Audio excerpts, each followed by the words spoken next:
ورحمة الله وبركاته. الزمالك.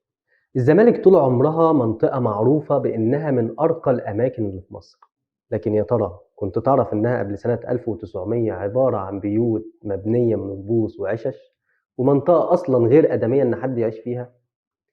في الفترة دي كانت مصر تحت حكم الدولة العثمانية، ودي كان مقرها في تركيا، وكلمة الزمالك في اللغة التركية معناها العشش. طب إزاي؟ إزاي اتحولت الزمالك من العشش لأهم وأشهر مكان بيسكن فيه الأغنياء والمشاهير ومقر للسفارات والمنظمات الدولية؟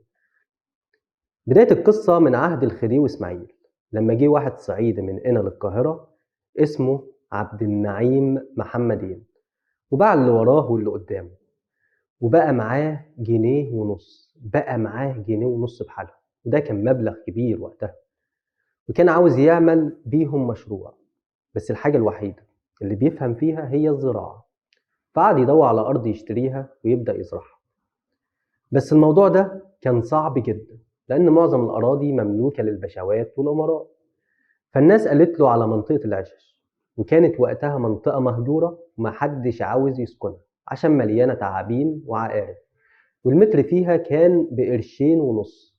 لك أن تتخيل إن الزمالك كان المتر فيها بقرشين ونص، فاشترى أرض بكل الفلوس اللي معاه، يعني اشترى حوالي 600 متر، وقعد يحاول يزرعها ويعمرها لحد ما جابت له محصول كتير، وكان بيبيع المحصول ويشتري أراضي، وبعت لأهله في قنا عشان يجوا يساعدوه، لحد ما بقى عايش في الجزيرة أكتر من 1500 واحد كلهم من الصعيد. وتمر السنين ويموت الحاج عبد النعيم، ويكمل مكانه ابنه وكان اسمه عصران، وكبر الموضوع اللي بدأه أبوه.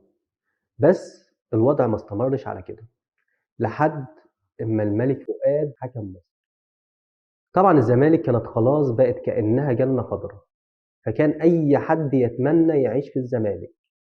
فالملك فؤاد عمل حركة مش ولا بد مع الصعايدة اللي في الزمالك، حركة نص كم يعني، قام نقل الصعايدة كلهم لمبابة، وضم الجزيرة للحكومة المصرية، واتبنى فيها قصور وفلل بعد ما كانت عبارة عن عشش. ودي كانت قصتنا النهاردة. شكرا، ونشوفكم في حلقة جديدة.